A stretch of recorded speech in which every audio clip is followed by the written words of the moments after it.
नमो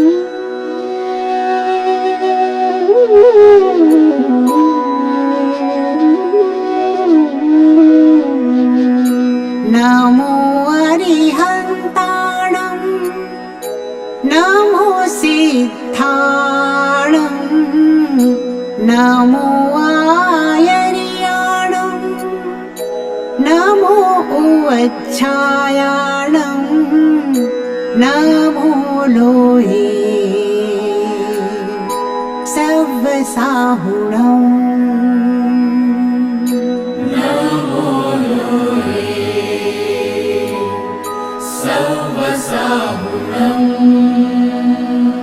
एषो पञ्चणमुक्कारो सव्वपावपणासनो मङ्गलानं च सव्वेशी पढमम हवै मङ्गलम्।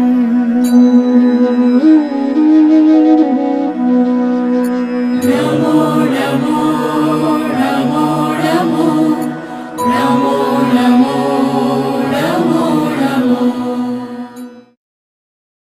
नमो अरिहन्ताणं नमो सिद्धाणं नमो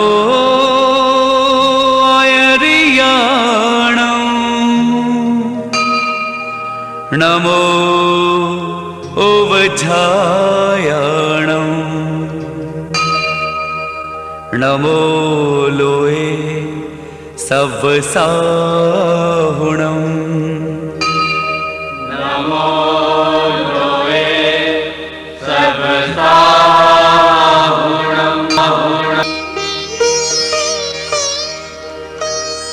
एषो पञ्चणमुक्कारो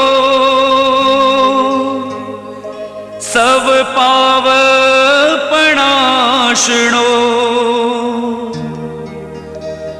मङ्गलानं च सव्वेशी पढमम हवै मङ्गलम्। पढमम हवै मङ्गलम्। अपने 125 नंबर की गाथा देखी थी, उसमें एकेंद्र लब्ध पर्याप्तक के निरंतर क्षुद्र भवों की संख्या बताई थी कि 11 प्रकार के एकेंद्रिय बताए, उसके प्रत्येक के 6012 ऐसे निरंतर क्षुद्र भव ग्रहण होते हैं। अब उसमें ये त्रैराशिक से सब निकाला हुआ है कि एक क्षुद्र भव का काल कितना बताया, उच्छ्वास का 18वां भाग, श्वासोश्वास लेते, ये भी इससे भी कम हो सकता है शुलब्ध पर्याप्त का काल, इसमें भी अकाल मरण बताया है। हाँ, तो उससे वो अपवर्तन करके कम हो सकती है आयु, इससे भी उस और कम हो सकती है।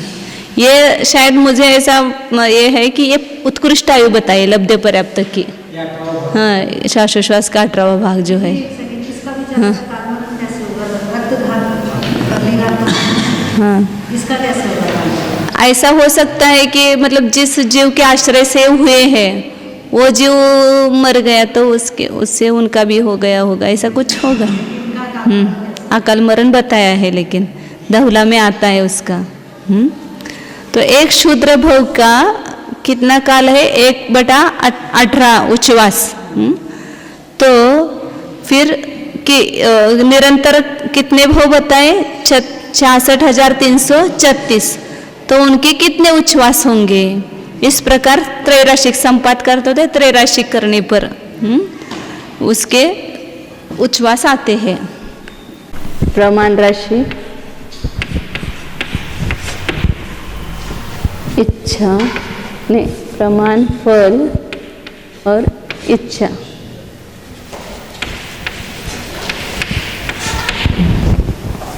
तो यहाँ पहला त्रैराशिक किया है कि एक भव का कितना है 1/18 उच्छ्वास है।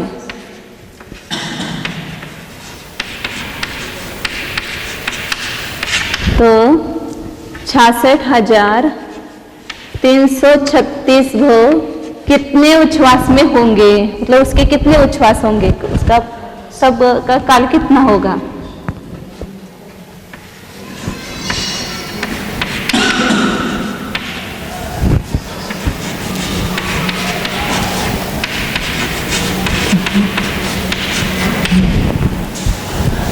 तो यहाँ फल को इच्छा से गुना करेंगे और प्रमाण से भाग देंगे।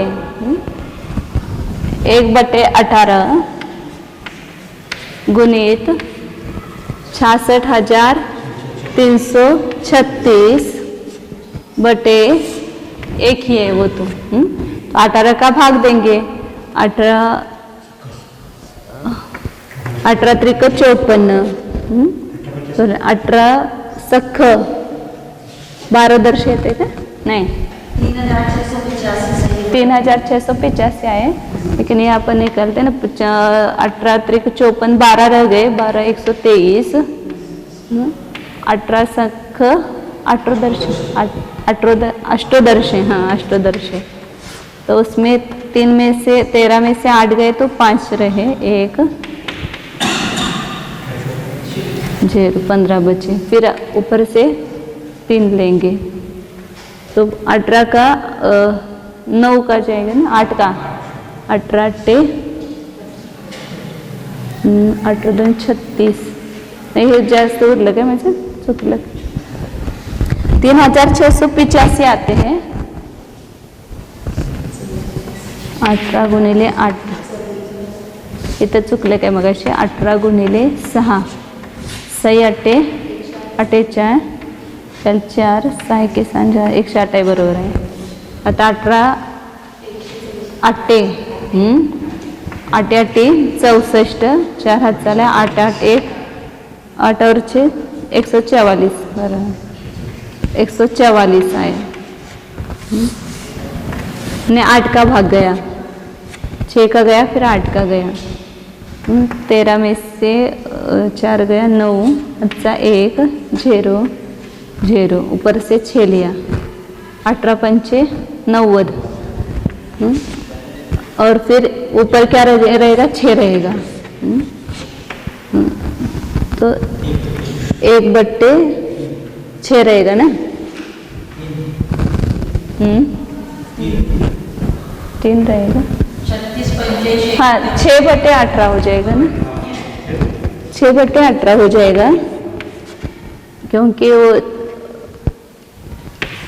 18 का भाग है ना तो 18 आएगा तो यहाँ 1/3 3685 उच्छ्वास और ऊपर 1/3 उच्छ्वास होगा।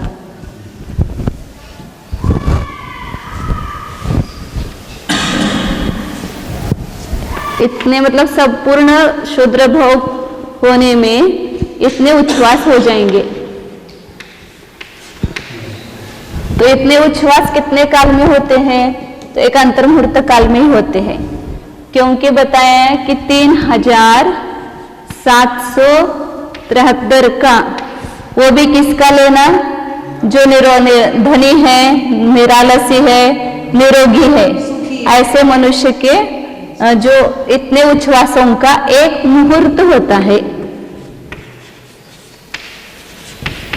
इतने उच्छ्वास बराबर एक मुहूर्त और ये तो अभी पूरा मुहूर्त होने के लिए कम है ना यहाँ पर ये 3685 और 3773 है हाँ तो कितना होगा अंतर मुहूर्त ही में हो जाएंगे वो सब पूरे पर मतलब इससे थोड़ा छोटा अंतर मुहूर्त आएगा वो मुहूर्त से मतलब इतना भी टाइम बच गया कि और भी कम हो सकते थे हाँ ये मतलब टाइम बहुत बच गया मुहूर्त होने के लिए इतने उच्छ्वास लेना। अब इसको और इधर उधर से सब जगह से निकालते हैं।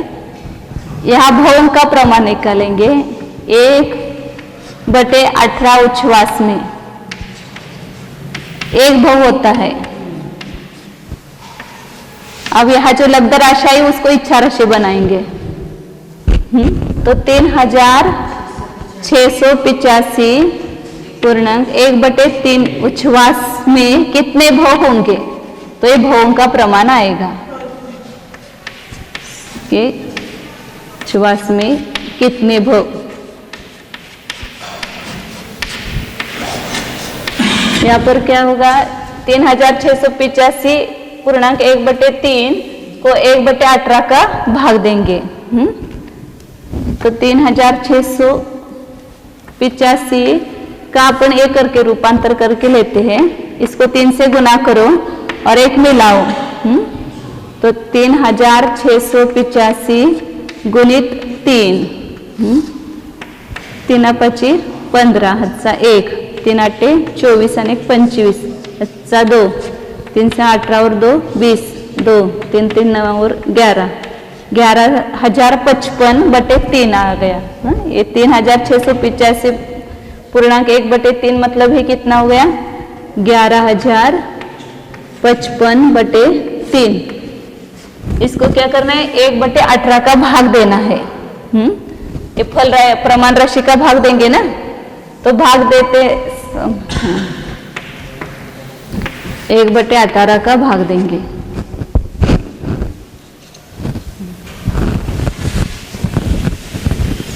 अब यहाँ भाग करते समय क्या होता है? उल्टा गुना होता है। जो भाग मतलब ये भागार का भागार हो गया, तो उसको उल्टा गुना करो। तो 11,055/3 गुणित 18/1। तो 3 का 6 से भाग गया 18 में, और 11,055 गुणित 6 करेंगे तो ये आते बराबर।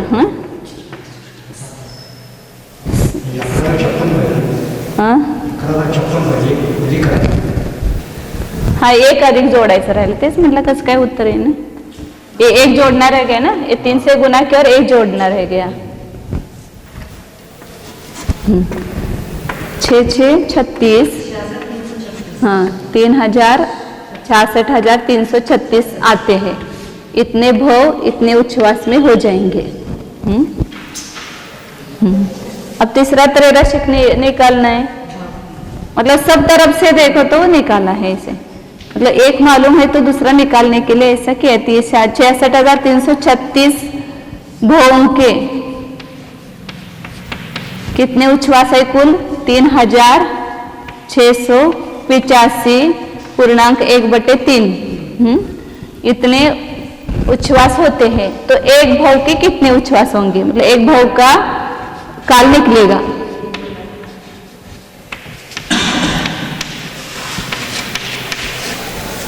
भव के कितने उच्छ्वास?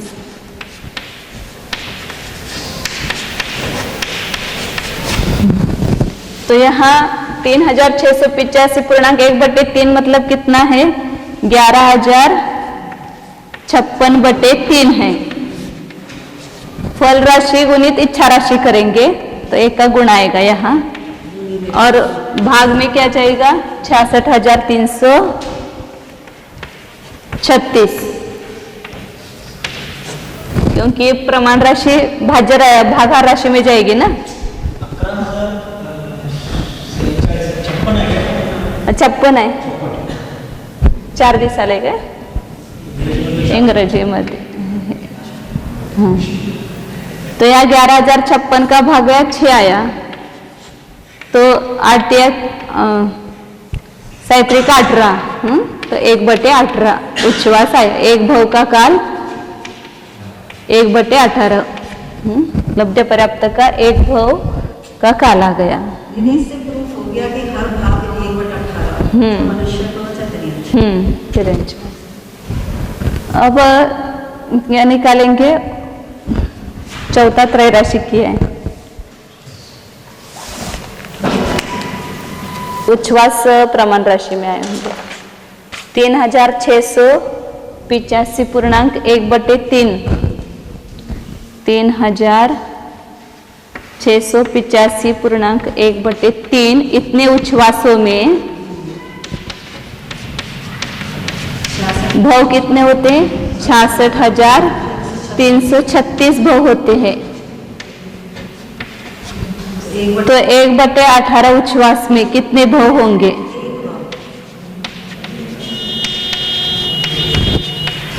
पहला का उल्टा हो गया बरा। कितने भव? तो यहाँ 1/18 गुणित 66,336 होगा। 336 गुणित 1/18 और भाग राशि में क्या आएगा?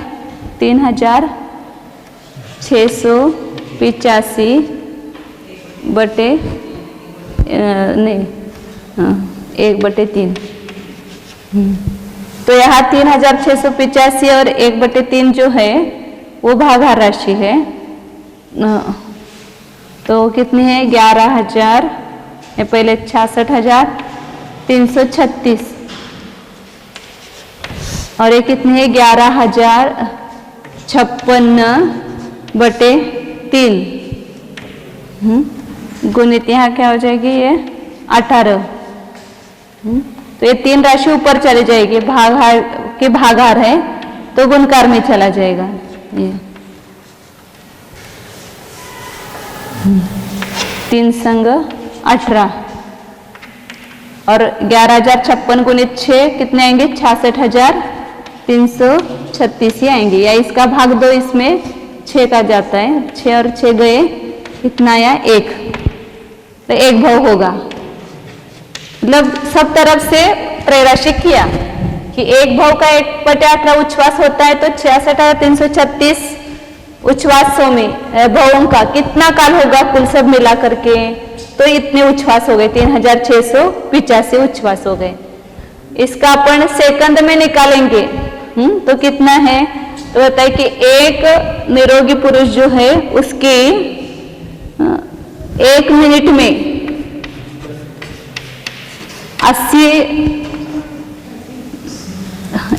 में 80 बोलते हैं ना, नाड़ी बोलते हैं उसको, कुछ 80 के नाड़ी होती है इसकी।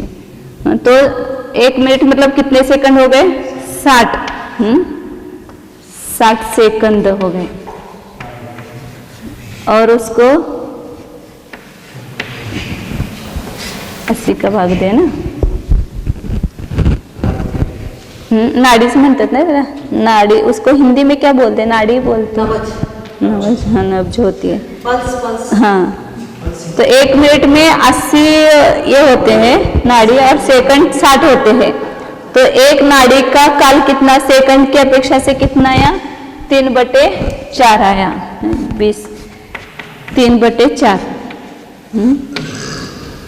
इतना एक सेकंड का वह भाग आया। तो यहाँ सेकंड का कितना लेना है? 3/4 सेकंड का 18वां भाग करो तो कितना आएगा? 3/4 सेकंड में 1 नाड़ी होगी। 3/4 सेकंड में 1 नाड़ी होगी। तो इसका जो शुद्र भव है वो कितना है? 1/18 है। सेकंड के चौथे भाग में 1 नाड़ी होगी। हाँ, सेकंड के कौन सेकंड में? 1 नाड़ी होती है। तो हाँ, 3/4 में 1 नाड़ी होगी और उसका 18वां भाग है ये भव। तो 3/4 का 18वां भाग करना पड़ेगा। 3/4 सेकंड का 18वां भाग करेंगे तो कितना आएगा? दीदी श्वासोच्छ्वास से लेंगे क्योंकि श्वास का 18वां भाग है ना। तो 6 गया और 24 माने एक शूद्र भव का काल सेकंड की अपेक्षा अपन गिनेंगे तो 1 सेकंड का 24वां भाग हुआ। जैसे श्वासोच्छ्वास का 18वां भाग कहते हैं तो सेकंड की अपेक्षा से कहेंगे तो 1 सेकंड का 24वां भाग आता है। ये सेकंड में आ गया। दीदी इक्वेशन क्या बनेगी? 3/4 नाड़ी 1 श्वास होती है, तभी तो इक्वेशन बनेगी। हाँ, 3/4 3/4 सेकंड में 1 श्वास होता है। 3/4 सेकंड में 1 सांस, 1 श्वास होता है। तो 1/18 उच्छ्वास है तो कितने सेकंड होंगे उसके? तो निकल तो सेकंड की अपेक्षा से 1/24 होगा। मतलब 1 सेकंड में 24 जन्म मरण हो जाएंगे ना। नहीं 24 सेकंड का 1/18 हाँ, सांस का 18वां बराबर 1 सेकंड का 24वां भाग उसका 1 भाव का है। एक भाग का मतलब हाँ। सांस का 18वां भाग बराबर है 1/24। मैंने वो एक श्वास में 18 बार जन्म मरण हो गया ना, तो 1 सेकंड में 24 बार जन्म मरण हो गया। 1 सेकंड में 24 बार जन्म और 24 बार मरा। लब्ध पर्याप्तक अवस्था में जाएंगे तो नहीं दीदी 1/24 सेकंड है जो कि सांस का 18वां भाग के बराबर है। तो 1/24 सेकंड में 1/24 सेकंड में 18 बार जन्म मरण किया, क्योंकि 1/24 सेकंड बराबर है सांस का 18वां भाग। श्वास का 18वां भाग। तो 18 बार जन्म मरण लिया, क्योंकि कौन सेकंड में 1 बार जन्म मरण ले रहे हैं। ये 1 भाव का काल आ गया ना, सांस का सेकंड के अपेक्षा से 1 भाव का काल आया है। तो 1 भाव का काल आया। कौन सेकंड में जन्म ले रहा है, कौन सेकंड में मरण करेगा। ये 1/24 सेकंड बराबर है सांस का 18। वो 1 श्वास हो गया पूरा दीदी, हाँ 5 श्वास हो गया तो निकाला 1 भाव का निकाला ना। ये 1 भाव का 1/24 सेकंड का भाग, मतलब 1 सेकंड में 24 बार जन्म मरण होगा, इसका अर्थ हो गया। एक श्वास में 18 बार जन्म मरण होता है कि नहीं है, तो 1 सेकंड में कितनी बार होगा, 24 बार होगा। अभी चिंतन करो फिर बराबर समझ में आएगा। हमें ये लगा 1/24 बराबर है सांस का 18वां। नहीं वो नहीं है, मतलब हाँ 1/24 सेकंड है बराबर है सांस का 18वां भाग। ये 3/4 जो किया, ये क्या आया, सांस के 18वें भाग का 3/4 किया। 1 श्वास का सेकंड आ गया। तो 1/18 जो है उसका श्वास कितना हो जाएगा, 1/24 हो जाएगा।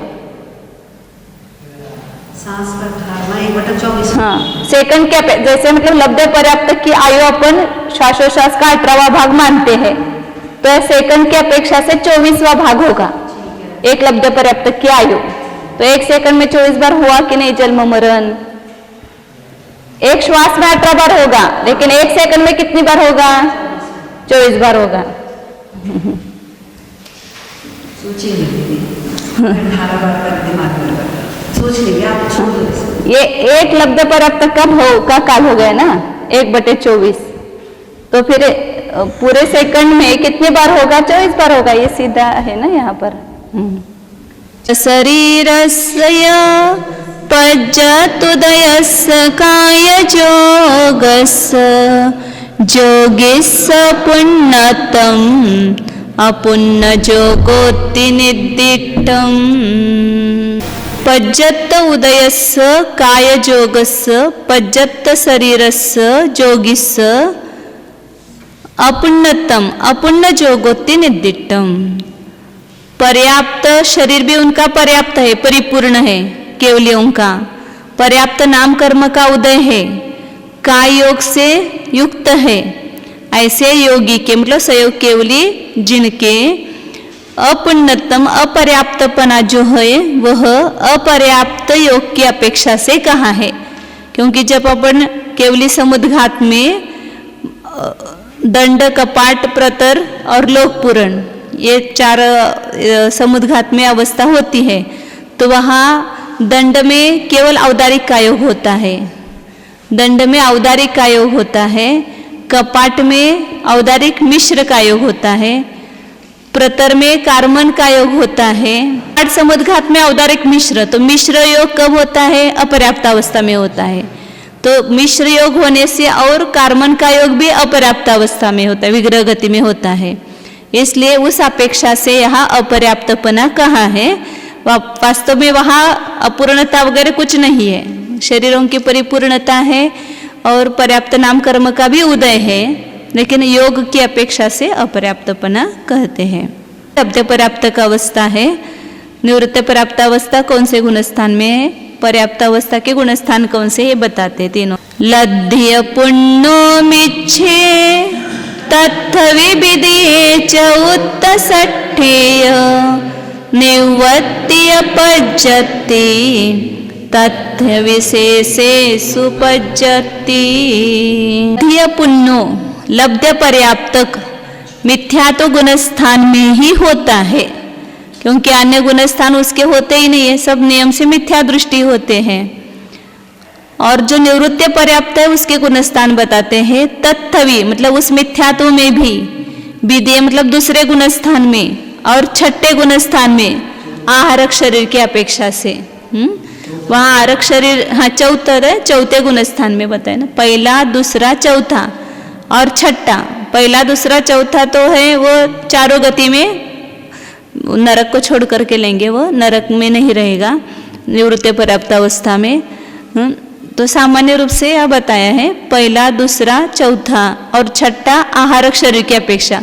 जब तक आहार शरीर की परिपूर्णता नहीं हुई है तो वहाँ अपर्याप्तपना है, वहाँ पर भी पर्याप्त नाम कर्म का उदय है, लेकिन आहार शरीर की अपेक्षा से वहाँ निवृत्ति पर्याप्तपना है, इसलिए छठा गुणस्थान लिया। निवृत्तीय पज्जति और तत्थवी शेषेषु पज्जति, और तत्थवी मतलब जहाँ निवृत्ति पर्याप्त अवस्था है वे गुणस्थान और शेष गुणस्थानों में भी पर्याप्ति होती है। मतलब पर्याप्ति 14 गुणस्थान सब लेंगे, 1 से 14 गुणस्थान, निवृत्ति पर्याप्त के 4 गुणस्थान, और संयोग केवली का भी कभी ग्रहण करते हैं वह मिश्र का योग की अपेक्षा से, और लब्ध पर्याप्तक में एक मिथ्यात्व गुणस्थान ही होता है।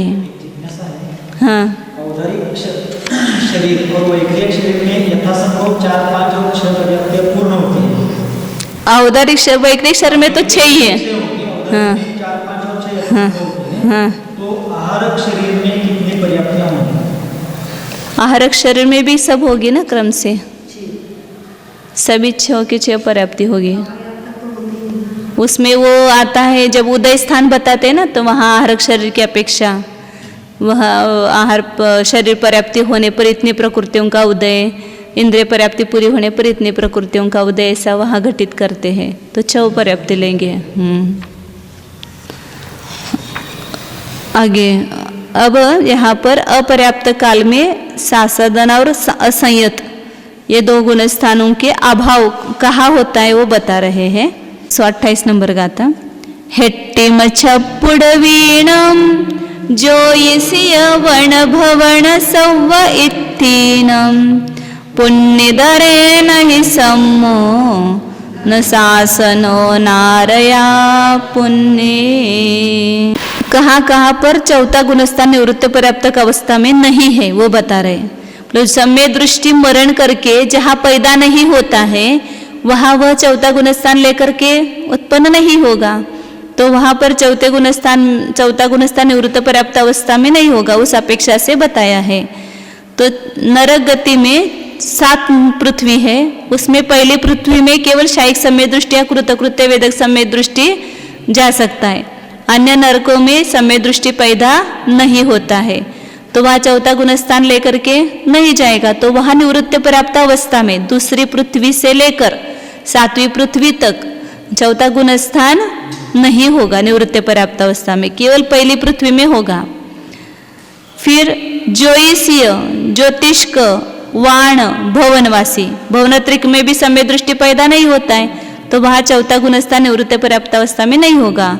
सव इत्थीनम, सर्व स्त्रियों में वहाँ पैदा नहीं होता है, इसलिए स्त्री वेद में 4थे गुणस्थान निवृत्ति पर्याप्त अवस्था में 4था गुणस्थान नहीं होगा। पुण्यधरे नहीं सम्मो, अपर्याप्त अवस्था में वहाँ सम्यक्त्व नहीं होता है, मतलब यहाँ से लेकर के जाता नहीं और वहाँ जाकर भी सम्यक्त्व पैदा करे ऐसा नहीं हो सकता, मतलब उत्पत्ति की अपेक्षा से भी नहीं और सम्यक्त्व सहित नहीं जाता, इसलिए भी वहाँ पर नहीं रहता है। नहीं सम्मो, सम्यक्त्व नहीं है। न शासनो नारय अपुण्य, नरक के अपर्याप्त अवस्था में शासादन सम्यक्त्व नहीं होता है, वह निवृत्ति पर्याप्त अवस्था में पहला भी नरक में नहीं होगा, 7 नरकों में नहीं होगा, इसलिए शासादन सम्यक्त्व का दूसरे गुण नरक में निवृत्ति पर्याप्त अवस्था में अभाव है। मतलब वहाँ लेकर के जाएगा नहीं और वहाँ जाकर के भी दूसरा गुणस्थान नहीं होगा। इस प्रकार ये पर्याप्त प्ररूपणा समाप्त हो गई। अब ये सब छोटी छोटी प्ररूपणा आ रही है, प्राण प्ररूपणा प्रारंभ होती है। नीचे का मंगलाचरण कहते पहले, टीकाकार का मंगलाचरण है। त्रिषष्टिं प्रकृतिर्हत्वा भव्यान् द्विधा धर्मं यस्तं वन्देभिनन्दनम्। 63 प्रकृति का घात करके जिन्होंने जगत पूज्य जगन्नुतम ऐसे आर्यंत पद को प्राप्त करके जो कहते हैं उस अभिनंदन तीर्थंकर को मैं नमस्कार करता हूँ। इस प्रकार मंगलाचरण टीकाकार ने किया है। अब नेमिचंद्राचार्य की जो गाथा है प्राण का स्वरूप बताते हैं। हिर पाणे ही जहाँ तहेव अभ्यंतरे ही पाणे ही पाणंती जे ही जीवा पाणाते होंती नित्तिटा। इस प्रकार बाह्य प्राणों के द्वारा जीव जीते हैं। जीतना ही बोलते ना, नहीं जीना, जीते हैं। जैसे अपन बाहर के जो प्राण है, श्वासोश्वास है, आयु है, इंद्रिय है, ये दश द्रव्य प्राण भी है और दश भाव प्राण भी है। तो जिस प्रकार बाहर द्रव्य प्राणों के द्वारा जीव जीते हैं, उसी प्रकार अभ्यंतर ही पाणे ही अभ्यंतर प्राणों के द्वारा, मतलब भाव प्राण, 5 भावेंद्रिय, 3 बल, ये सब भाव प्राण भी लेना।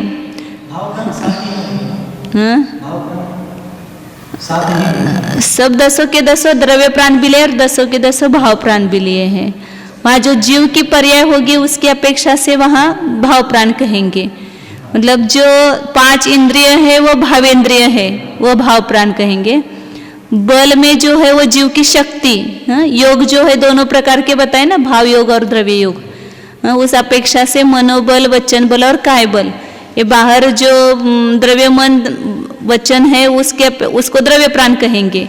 लेकिन उस रूप परिणमने की जो जीव की शक्ति है, या उसको कर्मनो कर्म को ग्रहण करने की शक्ति को योग कहा है, तो उस अपेक्षा से बल कहेंगे, तो वो भाव प्राण हो जाएगा बल। तीनों भी लेंगे उसमें।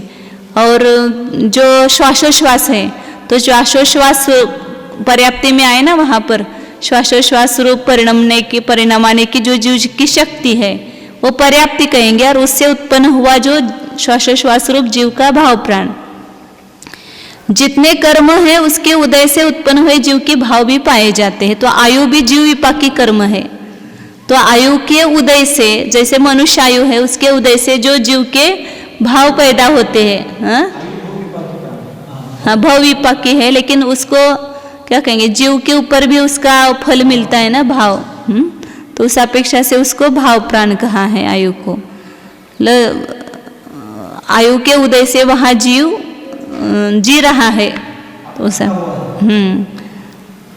तो भाव 10 के 10 पंचास्ति का संग्रह में होंगे, वो 10 को भाव प्राण भी कहा है, 10 को द्रव्य प्राण भी कहा है।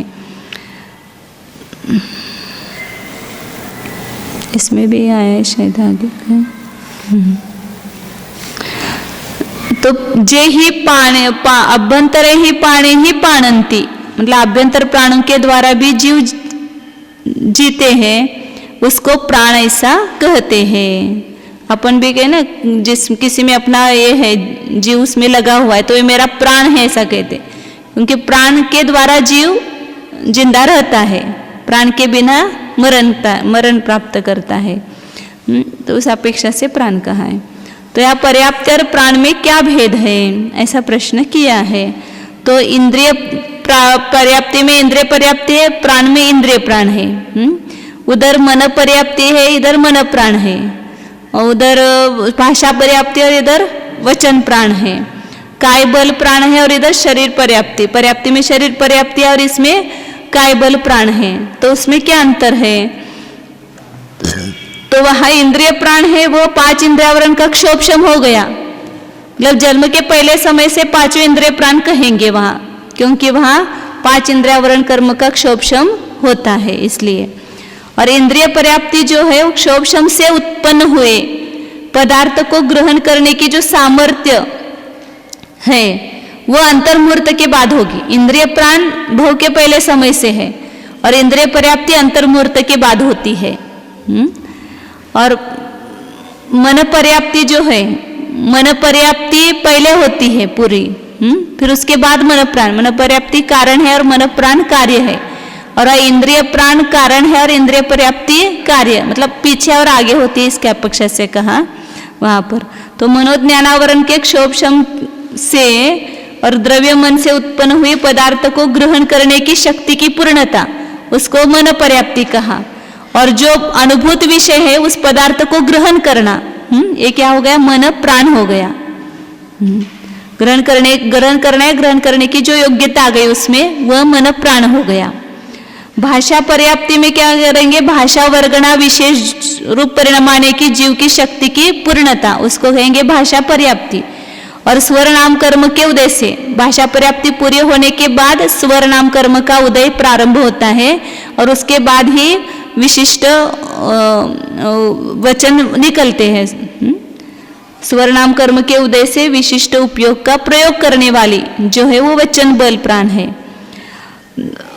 काय बल प्राण कैसे कि काय वर्गणा के सहायता से जो आत्मा के प्रदेश उनकी जो समूह की शक्ति है, वो काय बल प्राण, ये भाव में आएगा ना कि काय वर्गणा के सहायता किसकी है, काय वर्गणा की है, लेकिन उससे होने वाले जो आत्म प्रदेश के समूह की शक्ति, या टीका में वो शब्द है काय वर्गणा अवष्टंब जनित आत्म प्रदेश प्रचय शक्ति ही, उसको काय बल प्राण लिया है, मतलब ये भाव प्राण आएगा ना।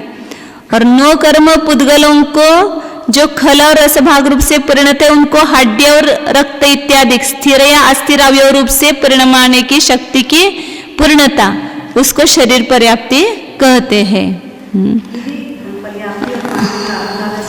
जिस समय पर्याप्ति पूर्ण होगी, जिस उसके अगले समय में ही प्राण पैदा होगा, हाँ उसको प्राण कहा जाएगा।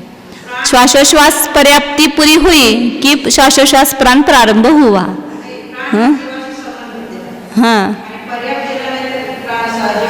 नहीं थी, पण वो भी जीव की पर्याय है ना, यहाँ जितनी भी प्ररूपणा है वो जीव की है, 20 प्ररूपणा जो है वो सब जीव की पर्याय आएगी। तो पर्याप्ति भी जो है वो भी जीव की पर्याय है। पर्याप्ति माने जीव की शक्ति की पूर्णता, हर जगह यह शब्द पड़ा हुआ है। तो जीव में इस प्रकार की शक्ति है, निमित्त रूप से कहो या कैसे कि उसको परिणाम आने की शक्ति है। अब ये पत्थर है, लकड़ी है, इसमें शक्ति है क्या, इंद्रिय रूप परिणाम आने की या श्वासोश्वास रूप परिणाम आने की शक्ति, अन्य किसी में नहीं है। तो जीव में वह शक्ति है, इसलिए जीव की शक्ति की पूर्णता उसको पर्याप्ति कहते हैं। हाँ, जो पहले होता है वो कारण और बाद में होता है वो कार्य। तो इंद्रिय पर्याप्ति पहले, प्राण पहले होते हैं, पर्याप्ति बाद में होती है। भाषा पर्याप्ति पहले होती है और वचन बल प्राण बाद में होता है, क्योंकि 3 प्राण जो है पर्याप्ति पूरी होने के बाद ही होते, वचन, श्वासोश्वास और मन। अभी इसमें भी आएंगे, पर्याप्त अवस्था में ये 3 प्राण होते हैं। तो इसलिए वो वहाँ पर्याप्ति कारण होगी, श्वासोश्वास पर्याप्ति कारण, श्वासोश्वास प्राण कार्य, भाषा पर्याप्ति कारण, वचन बल प्राण कार्य, मन पर्याप्ति कारण, मन प्राण कार्य, ऐसा आएगा। और इसमें काय बल प्राण में और इसमें उल्टा आएगा, काय बल प्राण कारण और शरीर पर्याप्ति कार्य, इंद्रिय पर्याप्ति कारण, इंद्रिय प्राण कारण और इंद्रिय पर्याप्ति कार्य, ऐसा होगा। वो बाद में होता है और पहले होता है इसमें। 6 पर्याप्तियों में भी परस्पर कारण कार्य होगा। हाँ, 6 पर्याप्तियों में भी हाँ परस्पर में कारण कार्य भाव होगा। 6 पर्याप्तियों में कारण कारण है, कहीं उसके बाद वो होती है, ऐसा इतना ही लेना। ये पहली पर्याप्ति हुए बिना वो आगे की नहीं होती है। हाँ होने पर ही वो हाँ 7, लेकिन वो सभी 6 के 6 7 में प्रारंभ हुई है। हाँ, लेकिन पूर्णता क्रम से होती है, इसलिए सापेक्ष मान सकते हैं क्या इसे? वो पूर्व में है ऐसा, इसलिए मान सकते हैं, लेकिन ऐसा वहाँ कारण कार्य नहीं कहा है कहीं पर। क्या प्राण पूरा क्या करना है अपने को, प्राण तो उत्पन्न हो गया तो मरण तक रहेगा ही ना।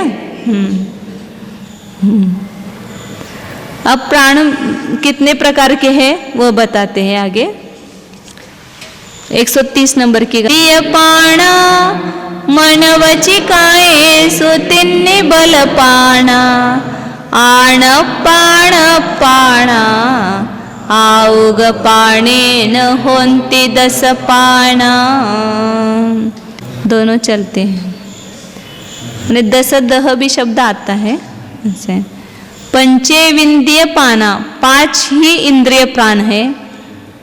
मन वची कायेसु तीन बलपाना, बल प्राण तीन, मन वचन और काय। और आणप पाणप पाना श्वासोश्वास प्राण और आयुग प्राण मतलब आयु प्राण, इससे 10 प्राण होते हैं। प्राण के 10 भेद बताए, 5 इंद्रिय, 3 बल, आयु और श्वासोश्वास। अब इन द्रव्य और भाव प्राणों की उत्पत्ति की सामग्री बताते हैं कि वो किससे उत्पन्न होते हैं। 131 वीर्य जुद मदिखोव समुत्थानो इंद्रियेन्द्रिये सुबला देहुदये कायाना वची बला आउ आउदये। उत्पत्ति का कारण बताया। वीर्य जुद मदिखोव समुत्था, वीर्यांतराय कर्म का क्षोभशम उससे सहित मति ज्ञानावरण कर्म के क्षोभशम से उत्पन्न हुए। 9 इंद्रिय और इंद्रिय, इन दोनों में जो अपने अर्थ को ग्रहण करने की शक्ति रूप जो लब्धि, वो भाव इंद्रिय स्वभाव है। और उससे 6 प्राण उत्पन्न होते हैं, 5 इंद्रिय और मन। फिर देहोदय कायाना, काय मतलब शरीर बल, काय बल, वो शरीर नाम कर्म के उदय से पैदा होता है। मतलब शरीर नाम कर्म का उदय ही काय बल में कारण है। आना, आना मतलब श्वासोश्वास, उसमें भी कारण कौन है? शरीर नाम कर्म का उदय, और साथ में श्वासोश्वास कर्म का उदय भी लेंगे, क्योंकि नाम कर्म के जो भेद गिनते उसमें एक उच्छ्वास नाम कर्म भी है ना, उसका उदय उच्छ्वास पर्याप्ति पूरी होने के बाद प्रारंभ होता है। तो वह शरीर का उदय और श्वासोश्वास, ये दोनों श्वासोश्वास प्राण में कारण है। वची बला आउ आउदय, स्वर नाम कर्म, शरीर नाम कर्म का उदय और स्वर नाम कर्म का उदय, वो वचन बल प्राण में कारण है।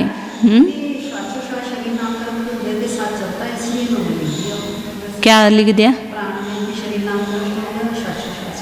हाँ, दोनों का उदय बताए। हाँ, शरीर के बिना तो होगा नहीं ना। हाँ। और आयु आउदय, आयु कर्म के उदय में आयु प्राण होता है।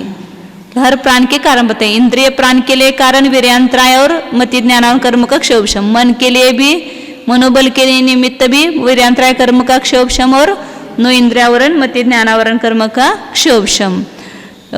शरीर व काय बल के लिए कौन कारण है? शरीर नाम कर्म का उदय। श्वासोश्वास प्राण के लिए वो भी शरीर का उदय और श्वासोश्वास का उदय। वचन बल के लिए कारण स्वर नाम कर्म का उदय, और आयु के लिए आयु का उदय कारण है। अब यहाँ किन के कितने प्राण होते हैं, प्राणों के स्वामी भेद बताते हैं।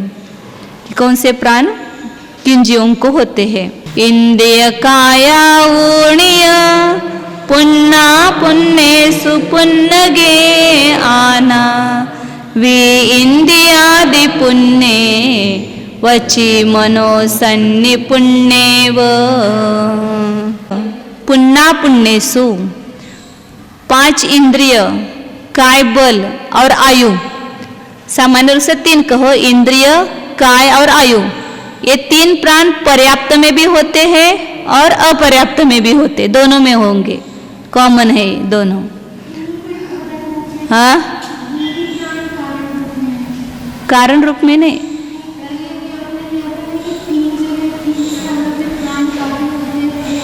हाँ हाँ हाँ, इंद्रिय काय और आयु। क्या कहना है आपको? मेरा प्रश्न नहीं समझ में आया। हाँ। और प्राण कार्य है, प्राण कारण है और पर्याप्ति कार्य है। ऐसा आयु का तो पर्याप्ति में आता है नहीं ना, इंद्रिय और वो काय लेंगे। और कौन सा आया था वहाँ पर? आहार पर्याप्ति का तो कुछ बताते नहीं, उसकी सिखाने 5 ही लेंगे वहाँ पर। इंद्रिय पर्याप्ति का कार्य है और इंद्रिय प्राण कारण है, और काय बल कारण है और शरीर पर्याप्ति कार्य है। ऐसा इसमें वो नक्शा बना हुआ है, 203 पेज पर है नोट्स में। सामने आपको आप नोट्स रखेंगे ना तो फटाफट सब अर्थ समझ में आता है। और पुण्यगे आना, पर्याप्तकों में श्वासोश्वास प्राण जो है वो केवल पर्याप्त जीवों में ही होगा, अपर्याप्त जीवों में श्वासोश्वास प्राण नहीं होता है। लोग कहते हैं ना श्वास के बिना कोई जी सकता है क्या? अपर्याप्त जीव जीते हैं श्वास के बिना भी, और विग्रह गति में भी जीव जीते हैं श्वास के बिना। बेन्द्रियादि पुण्य वची, वचन बल जो प्राण है वह केवल द्विन्द्रियादिक पर्याप्त में ही होगा, मतलब एकेंद्रिय में पर्याप्त में भी नहीं और अपर्याप्त में तो है ही नहीं। और मन प्राण जो है वह सन्निपुण्य, वो कहाँ पर है वो नियम बता रहे हैं यहाँ पर। हाँ, जो मनोप्राण है वह केवल सौधनी पर्याप्त में ही होगा, मतलब अन्य किसी में नहीं होगा, असौधनी में मन प्राण नहीं होगा। और वचन प्राण एकेंद्रिय में नहीं होगा, द्विन्द्रिय से लेकर आगे के पर्याप्त जीवों में ही होगा। मतलब ये तीन प्राण जो है वचन बल, श्वासोश्वास, वचन बल और मन बल, ये तीन पर्याप्त अवस्था में ही होते हैं, अपर्याप्त अवस्था में किसी जीव को नहीं होते हैं। और इंद्रिय, काय बल और आयु, ये तीनों पर्याप्त में भी होंगे और अपर्याप्त में भी होंगे। तो इस अपेक्षा से देखेंगे तो किनके कितने प्राण हैं वो अपने आप समझ में आएगा। तो जो पहले जो एकेंद्रिय है उनके पर्याप्त जीवों के प्राण कितने और अपर्याप्त जीवों में कितने प्राण होंगे, क्रम क्रम से अपन देखेंगे। एकेंद्रिय,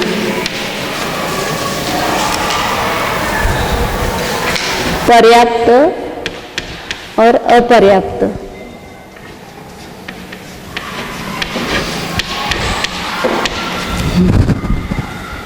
तो पर्याप्त अवस्था में एक केंद्र में कितने प्राण होंगे?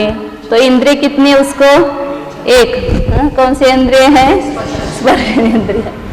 और एक काय बल प्राण, वचन बल उसमें नहीं है, श्वासोश्वास और आयु, ये चार। ये पहली की क्लास है इसलिए हंसी आ रही है।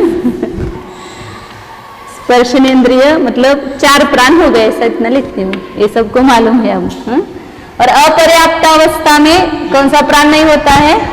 श्वासोश्वास प्राण नहीं होता है, इसलिए यहाँ अपर्याप्त अवस्था में तीन प्राण होंगे। द्विन्द्रिय में क्या होगा? एक साथ दोनों प्राण बढ़ते हैं, एक इंद्रिय बढ़ेगी और एक वचन बल बढ़ेगा, तो इसलिए 6 प्राण है। पर्याप्त एक प्राण का चल रहा है अपना प्राण। और अपर्याप्त अवस्था में कितने होंगे? 4, क्योंकि वचन बल भी पर्याप्त अवस्था में नहीं, अपर्याप्त अवस्था में नहीं होता और श्वासोश्वास भी नहीं होता है, इसलिए यहाँ एक इंद्रिय केवल बढ़ाएंगे। अपर्याप्त में तो केवल इंद्रिय बढ़ती जाएगी अब, क्योंकि वहां 3 ही प्राण सामान्य रूप से बताए, इंद्रिय, काय बल और आयु, और उसमें इंद्रिय की संख्या बढ़ती जाएगी तो प्राण बढ़ते जाएंगे। त्रिंद्रिय में यहाँ पर पर्याप्त अवस्था में 7 प्राण, एक क्या बढ़ गया यहाँ पर?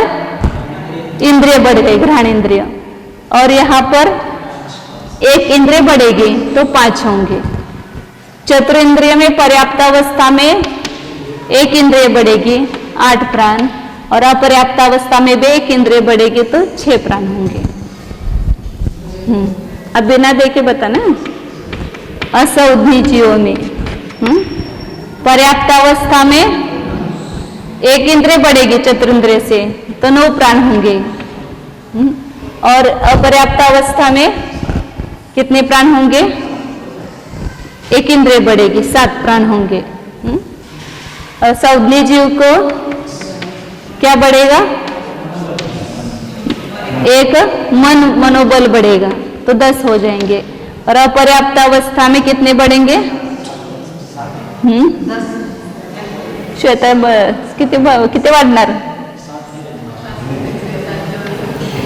7, सौधनी में भी 7 और असौधनी में भी 7, क्योंकि यहाँ मन है ही नहीं है, इसलिए बढ़ने का प्रश्न। या तो अपन ने मन बढ़ाया ना, और वहां पर्याप्त अवस्था में मन नहीं होता है, इसलिए वहां प्राण नहीं बढ़ेगा। तो अपर्याप्त अवस्था में ऐसे याद रखना, 3 एक इंद्रिय के हैं और एक इंद्रिय बढ़ाते जाओ, सौधनी और असौधनी में दोनों में समान होगा। और यहाँ एक इंद्रिय में 4 है और द्विंद्रिय में एक साथ 2 प्राण बढ़ेंगे, और बाद में एक इंद्रिय बढ़ेगी, और यहाँ लास्ट में एक मन बढ़ेगा।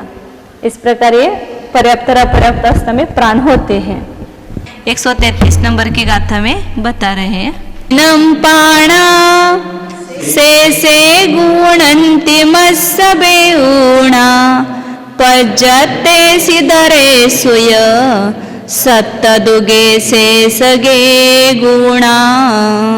सौदनी के 10 प्राण से गुणंतिमस्स बेऊणा, बाकी में एक एक कम करते जाना। इधर से लिया उन्होंने 10 सौदनी के प्राण, फिर असौदनी के 9, चतुरेंद्रिय के 8, त्रिंद्रिय के 7, द्विंद्रिय के 6 और एकेंद्रिय में 2 कम करना। बेऊना अंतिमस्स बेऊना, अंतिम के 2 कम करना। ये पज्जतेसु मतलब पर्याप्तों में, और इधरेसु माने अपर्याप्तों में सत्त दुगे, इधर से ऊपर से लेंगे तो 2 में 7 है, प्लस सौदनी और असौदनी में, और बाकी के सब में एक एक कम करना। 7 के बाद 6, 5, 4 और 3, इस प्रकार ये प्राण होते हैं। प्राण प्ररूपणा यहाँ समाप्त हुई। सिद्धम शुद्धम पणमीय जिनेन्द्रवर नेमि चंदम कलंकम गुणरयण भूषणोदयम जीवस्य परुवणम ओच्छम।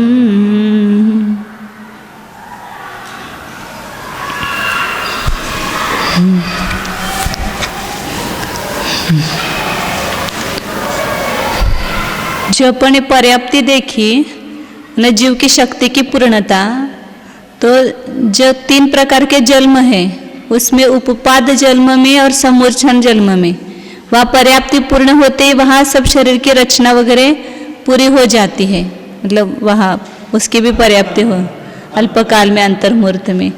लेकिन गर्भ में जो है वो पर्याप्ति मतलब जीव की शक्ति की पूर्णता तो हो गई, लेकिन उसका जो कार्य होगा, रचना होगी, वो क्रम क्रम से होती है। धीरे धीरे उसके वो इंद्रियों की रचना, उसके श्वासोश्वास की सब क्रम क्रम से होंगे वहाँ पर। प्रगट जो है व्यक्त रूप में करता है क्या ग्रहण, श्वासोश्वास नहीं, लेकिन वहाँ भी ज्ञान है ना, क्षौपशमिक ज्ञान, उसके द्वारा वो संस्कारों को ग्रहण